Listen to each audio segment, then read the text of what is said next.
Hi, everybody. This is Rod from SpanishSmash.com, and I want to talk about an exercise that we can use to find our expressive gaps.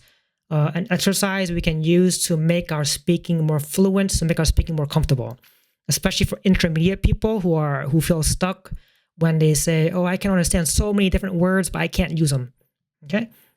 So again, finding your expressive gaps, and we're going to use input. It's an active input activity where you're actively listening or you're actively reading something, and then in doing so, you're analyzing what expressive gaps you have, what you can't say. We're not looking for new words here. We're looking for what you can't say. That's a different type of thing. Okay. Most of the time when people think, "Hey, I'm going to learn from a text or I'm going to learn from input," they think, "I'm going to learn new words. I'm going to improve my vocabulary." Right? And vocabulary equals words. But that's something that needs to change, especially from intermediate to advanced. You can't just be thinking about learning new words because you understand a lot of things, but that doesn't mean you can't use it. Okay? So basically, the exercise goes like this. This is kind of the flow chart for it. We're going to encounter different expressions. Expressions are a group of words that express an idea, right? And we're going to go through this flow chart. So I'm going to go through each step with you. First, when you're looking at a text or when you're listening to something and you encounter a possible expression, you think, "Can I understand this expression? Can I understand it?" And then you say, "No, I can't," right? Then you take note of it. Or, "Yes, I can," and then you move on, right? So the thing is, most of the time, when you're learning new vocab, you encounter new words. Obviously, it's "no, I can't." You read the word, you can't understand it. Then you take note of it, right? The trick is, a lot of you sometimes when you're learning, you encounter an expression and you're like, "There's no new words. I can understand this. I don't need it. I don't need to pay attention to it." That's when you actually do need to pay attention to it because you need to keep going with the flow chart. So you kind of stop here, "Yes, I can," and you move on. And then you realize, actually, I can't use these expressions, when it comes down to it, right? All right. So then after you ask yourself, let's go back for a second. Can I understand this expression? No, I can't. Take note of it. Yes, I can. You move on. Can I use this expression? Right? Can I use it? If I want to say this idea that the expression represents, can I use it? And you might say, "No, I can't." Take note of it, obviously. But you also might say, "Yes, I can. I can't use it." But there is actually something else after that. Because using it is not just can I or can I not, but you go to the next step. Can I comfortably use this expression? Comfortably. If I were in a conversation with somebody and I was put on the spot and I want to say something specific, an idea, can I express that idea, right? And this is where, if you're intermediate, you feel like you break down. You're like, I'm in a conversation, like I can, when I'm at home listening and stuff and practicing by myself, it's so easy. Right? Or doing my grammar exercises or exercises in my workbook, it's so easy. But when I'm on the spot and I want to say an idea, I get stuck. This is what that's pointing at, right? Can I comfortably use this expression? And you have to make your own judgment here. If you can't, then you take note of it. And then only here, yes, if you can, all right, then you can move on. All right. So that goes through the whole tree that I just mentioned. All right, let's look at examples together. So I have here, I made a text here just talking about last year I went to Barcelona with my family, and I just I'm just using 2 or 3 sentences to illustrate this concept, okay? So the text is here.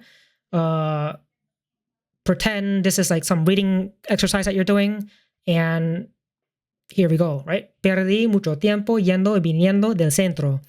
Entonces, so here you have, I encountered my first expression, all right? Perdí mucho tiempo, all right? So now you can ask yourself, can I understand this expression, right? If you're intermediate, B2, I think you do. I'm hoping you do. I mean, sometimes you don't, because sometimes you'll be surprised at what you don't understand, but you probably do. B1, you probably do. A2, you probably do. A1, maybe you don't understand it, but I'm thinking you do. All right? Again, can I understand it? If you can't, though, it's okay. Take note of it. but yes, I can. All right, let's move on. Can I use this expression? Perdí mucho tiempo. All right. B2, you probably can. B1, you probably can. A2, you might not be able to put it together, right? Perdí mucho tiempo in English is what is it? I lost a lot of time. I wasted a lot of time, right? So if that's if you're like A2, A1, maybe you can understand it completely, but maybe like when the wheels hit the ground, maybe you can't say it. So you gotta think about that, right? So if you can't, take note of it. You learn something new, great. But here, yes, I can. I'm gonna put my shoes in like intermediate, like really B1, B2 here, okay? Now I'm gonna go to the next one. Can I comfortably use this expression? Perdí mucho tiempo. Like if I were in a conversation and I wanted to express ideas to somebody, like, oh man, like yesterday I was in the bank and I had to wait in line and I just wasted time. I lost a lot of time. Can I use it without like overthinking, right? I'm not going to overthink about the grammar. I'm not going to overthink the placement. Like, is it muy tiempo, mucho? Like, if you're thinking that stuff, like, is it muy o mucho? Is it then, or is it perdido? Is another? If you're thinking that, you're not comfortably using the expression, okay? And there's no shame in that. That's another thing. You don't want to beat yourself up. Like some people just beat themselves up. Like perdí. It's like a A1 word, and tiempo is an A1 word. Nah, don't worry about that. That's BS. Okay. So if you can't, take note of it. But yes, I can. All right. So I'm gonna put myself in a typical B1 learner. B2 learner, I think, yeah, they probably can. Perdí mucho tiempo. Some of you might have trouble with like past tense for whatever reason. That's fine. So then I would put yourself in this camp. Like, oh, I can't say the idea of like yesterday or last year, I lost time. Perdí mucho tiempo. If you can't, just take note of it. It's fine. The next time you can use it in the appropriate context. So here, I can use it fine. All right. So I stop here. All right. So let's look at the next example. Perdí mucho tiempo yendo y viniendo del centro. Okay, so here, yendo y viniendo is like to go back and forth. Okay, so I'm using the English translation not to translate word per word. I'm using English translation to capture the idea. The idea is an image. Yeah, it's like the idea of going back and forth. Can I express that in Spanish? Now you ask yourself again, can I understand this expression? B1, B2, intermediate? Yeah, you probably can. You're reading this and you're like, yes, I can. If you can't, that's fine again. Like you don't, I know I'm saying intermediate, you probably can, but don't beat yourself up because, there's people like to make levels of stuff, but it's not always that clean. All right. If you never encountered the expression, no, I can't, take note of it. Right now, that's why we're doing this lesson. Take note of it and be like, hey, I learned something new. All right. Yes, I can. Most of you can probably understand it if you're B1 or B2. If you're A2, maybe you've never seen this expression before. Fine. Let's ask the next question. Can I use this expression? Yendo y viniendo. All right, can I use it? I'm actually guessing if you're intermediate, you probably can't. You can't use that. You can't, if you want to see the idea of going back and forth, you especially in this context, you probably can't. And actually, let me point this out. The reason it's yendo y viniendo here is because perdí mucho tiempo haciendo algo, right? So this is going to be in this, my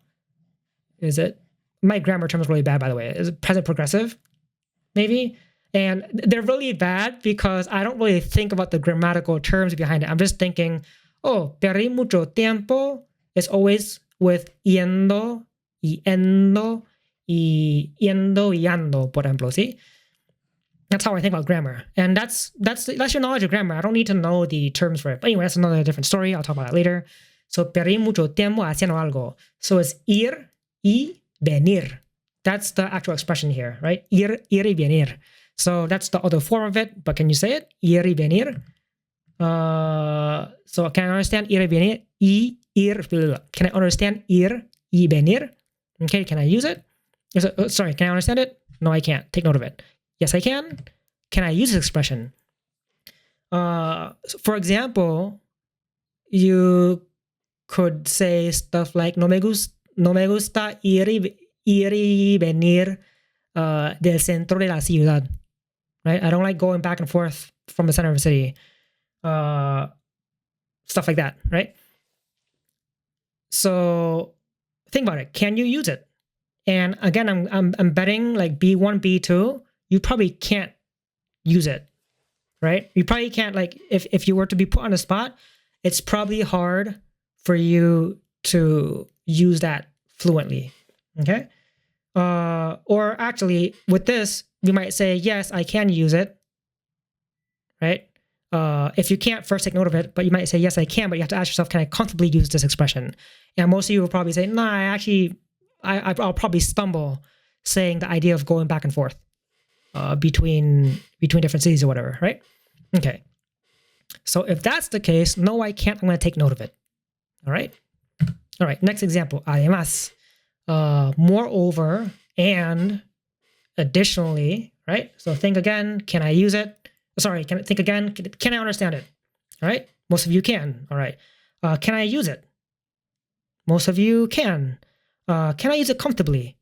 Some of you can, some of you can't at intermediate. Depends if you encounter this or not. These are the one word expressions. They're kind of easier to deal with.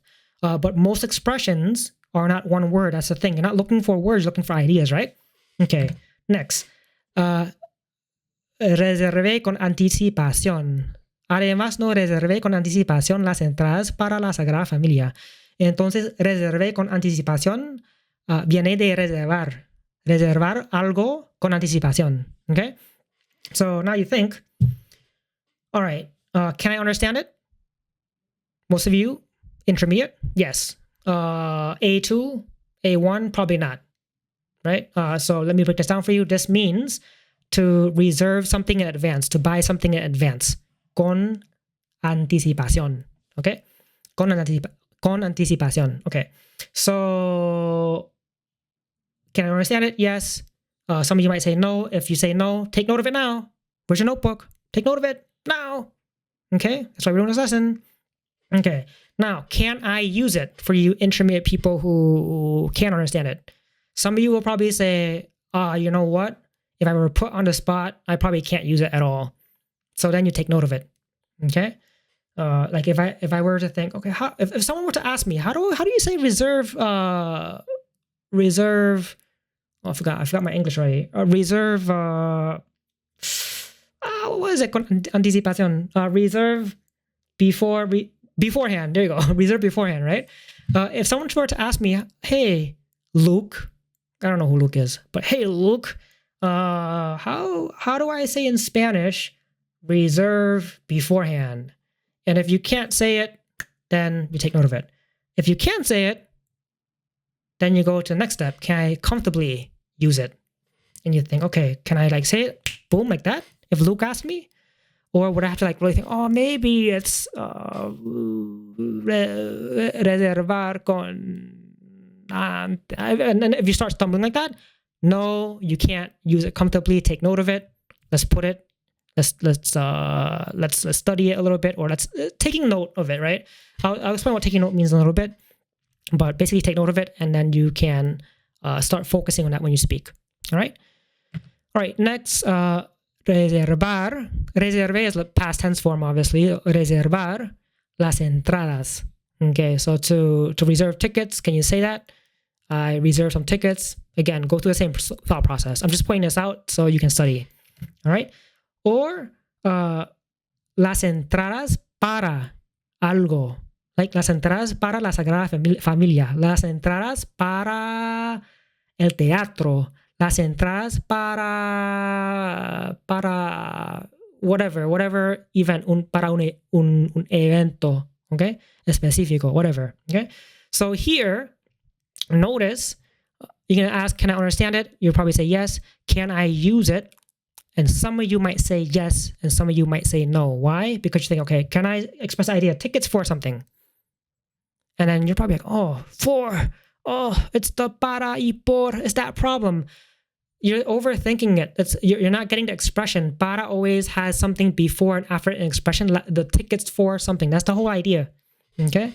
So then you say, okay, I don't know. Maybe I can use it. If you say you can use it, then you ask yourself again, can I use it comfortably? Or I need to think about por y para. Does that trip me up? If it trips you up, then you take note of it.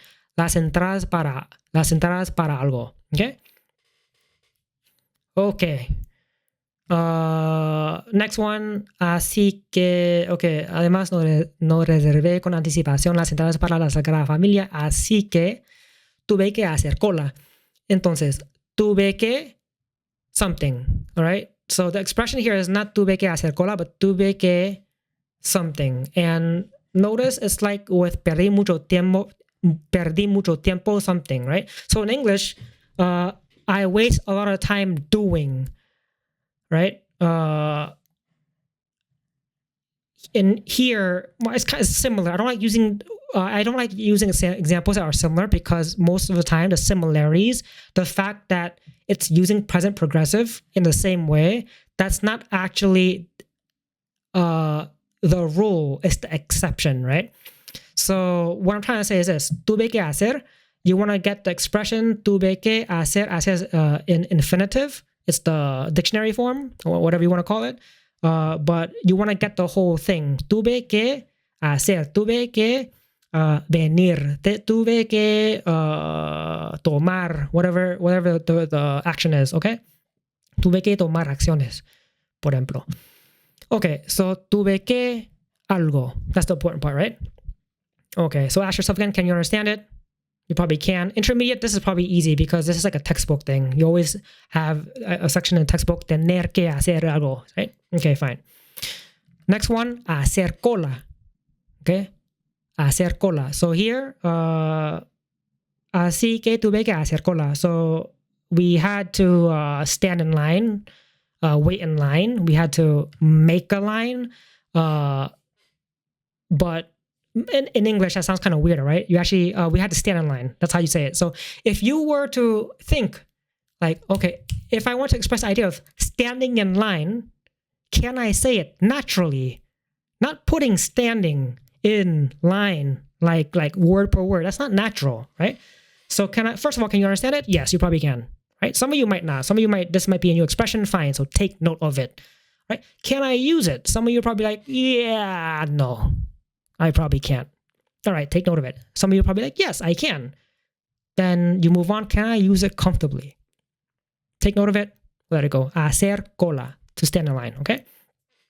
So así que tuve que hacer cola durante 3 años. I was going to say durante 3 años. Hopefully not. You don't want to stand in line for 3 years. Así que tuve que hacer cola durante 3 horas bajo el sol. Oh my God, bajo el sol. Entonces, bajo el sol is, in English, it's, what is it? No, I'm talking like I'm in class for some reason. I'm in a Zoom call. I'm on YouTube. All right, sorry, I forgot. Kind of brain fart there. Bajo el sol, right? So, again, can you understand it? Most of you, yes, right? Now, can you use it? I'm actually betting. I'm going to make a bet here. I'm a gambling man. All right, so I'm betting here. If you are intermediate, you can't use it. You're probably like, if I were to put you on a spot, right, and say, hey, how do I say standing in line under the sun for 3 hours? You're going to be like, oh my God, standing in line. Actually, I just threw like 3 things at you, right? Standing in line, hacer cola. You have to be able to say for 3 hours, hacer cola durante 3 horas. All right? All right? What was that? All right? These bilingual videos are tripping me up because I feel like I'm mixing all the accents up. But anyway, and then under the sun, like bajo el sol. Some of you might be thinking, oh, is it bajo sol, bajo al sol, bajo el sol? Like when you start thinking stuff like that, that's when you know you can't say it comfortably. That's classic sign, right? And so that's when those like, and you don't want to again beat yourself up. When I encounter that stuff, I'm like, wow, that's beautiful. I just found a weak area. Now I can improve it. That's what you want to do. All right, so do that. All right, so bajo el sol. And if you can't, again, take note of it. Actually, I'm questioning myself now. I consider myself more advanced. I keep saying that, but then when I keep doing these in front of you guys, I'm like, oh my God, am I really advanced? Am I qualified to teach you this? I don't know. But I'm thinking, I would probably have to think a little bit about that. And like, I would have to I would stumble there. I would probably get it out, but I would stumble there. So that means, boom, let me practice that. Qué experiencia tan agotadora. What experience, what a draining experience. It's like tiring experience, right? So again, can you understand it? Yes. Some of you might say no, that's fine. Just go through the process again, right? Okay. So that's today's kind of learn with me. Hopefully you learn new expressions. Hopefully you learn new words too. I hope this text wasn't too easy, but again, I'm saying it's not easy. Things seem easy, but it's not. But hopefully you learn this technique.